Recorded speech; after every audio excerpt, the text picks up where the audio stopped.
Kilter, and I'm Owen.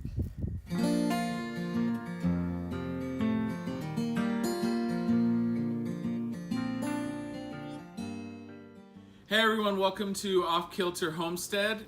This is going to be the last video before we begin our Carnivore Month of March in 2019. So I just wanted to kind of sum up all these videos with what exactly you can eat. I've talked about what you can eat. I've talked about why you would maybe eat this way. I've talked about how to eat while you're out. I've talked about a bunch of different things. But this is the main video that tells you everything you can eat and how you can successfully eat this diet. One thing to remember is this doesn't have to be expensive. I've talked about that. You can go to the video on how to eat carnivore on the cheap to kind of get all that condensed. One way that we eat really well on this diet is we buy a lot of roasts.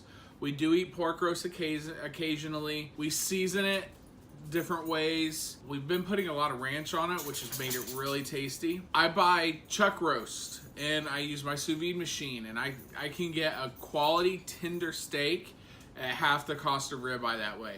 It's really nice. Ground beef, we eat a lot of ground beef. Remember, the higher the fat, the better.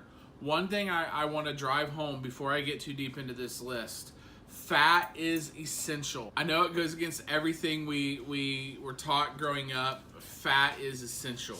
Always make sure that if you don't have a fatty cut of meat, that you're supplementing it with fat in some way. It's okay to have a lean meal every now and then, but fat is really key. Fat is what helps us have deep energy sources. It's what helps us lose weight or maintain weight or gain weight, depending. You got to play with that ratio. If you're having a little trouble going to the bathroom, up your fat intake.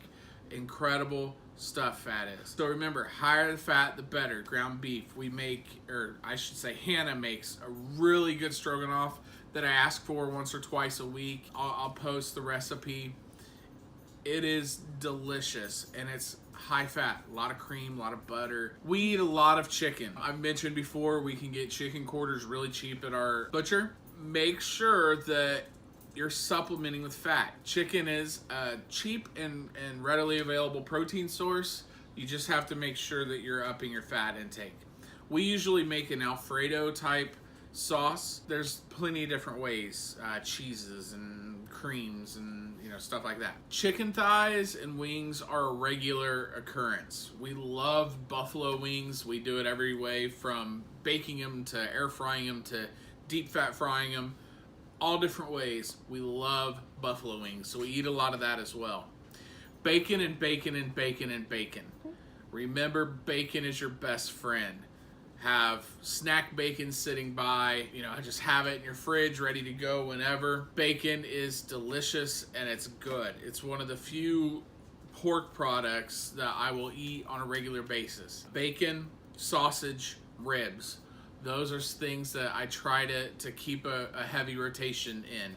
I don't eat ribs as much, but I usually have some sausage every morning. I'm not going to do that with this month, as I'm going to try to do intermittent fasting this month. But typically I have breakfast sausage sandwich concoction that Hannah makes me every morning. Also plenty of bacon. Ribs, all varieties are good. Make sure you don't trim off the fat. Take the silver skin off, leave the fat on. Cook it fat side up so it kind of goes down into the meat. Delicious. Boston butt or pork shoulder is a very cheap cut of meat that you can get a lot of meat at once. Cut it up into pork steaks, something like that. There's a lot of fat in that area. It's going to be good. It's not going to be adverse to your diet, especially if you have a system like mine that the lean cuts of pork do not do good. Pan sausage. Pan sausage is wonderful. Make sure that you are not getting a sausage with all kinds of fillers in it. If you're getting pan sausage, make sure that they don't have all kinds of fillers. Organ meat is one. I don't eat a lot of organ meat. Many people do. I just haven't been able to get the flavor. This is Bella. She is attention starved, as you can see. Fish like salmon is incredible. We started eating fish recently, and we just are learning. So we don't eat a whole lot of fish, but every now and then we get it and we try it and try to learn how to cook it in all different ways. I've gotten pretty decent at making salmon on cedar planks. Mushrooms. Many people don't eat mushrooms. A lot of your strict carnivores are gonna say, you know, mushrooms aren't animals. While this is true, I have added mushrooms back into my diet. Mushrooms aren't animals, but they also aren't plants. They're actually closer to the animals' genetic line than they are plants. So I keep mushrooms in there every now and then for a treat because I love mushrooms. Sausages and hot dogs are okay in a pinch. We don't want to go to them too often. I did notice sausages, I noticed the bratwurst type sausages. If I eat too many of those, I start to plateau. And so I try not to eat those unless I absolutely have to. If you do want to eat hot dogs and sausages and stuff, make sure that they are filler free. Boar's Head makes a really good one. Hebrew National, any kind of kosher dog would be okay with this. Appleton Farms, from what I've seen, looks like it would be really good. So make sure you're going all beef, no fillers, and you'll be okay. Beef tallow. All right, I can't get a hold of any beef tallow in my area. I'm hoping next time I go to like Orlando or something, I can stop in a meat market up there and they'll have some. I have tried many different types of lard. It's all started to go rancid, so I stopped getting lard and I pretty much stick with butter and ghee, and we use all kinds of bacon grease. The key when you're saving your bacon grease, put it through a filter first. Don't let the meat particles that are kind of left behind from making your bacon into your bacon grease. That's how it goes rancid so fast.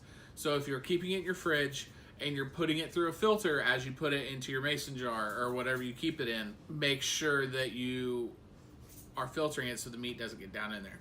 Butter, we found the cheapest to be at Aldi's. Make sure it doesn't have to be grass-fed, just make sure that it is butter.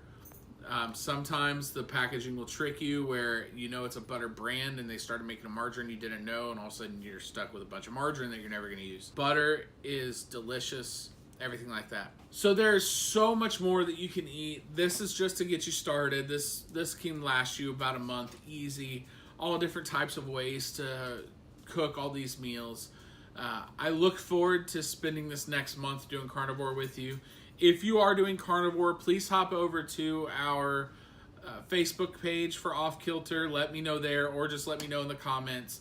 I want to be able to encourage you. I want to be able to support you. If you have any questions, ask. If I don't know, I'm not too proud to say, you know, I don't know. So I'm going to let you know if I don't know, and I'll direct you in to someone who can answer your question. Even if you're not part of the Facebook groups, I'll hop on there, I ask the question, and I'll give you the answer. Remember to be self-sufficient, help everyone you can, inconvenience no one, and you guys have a wonderful evening. Thank you. Bye.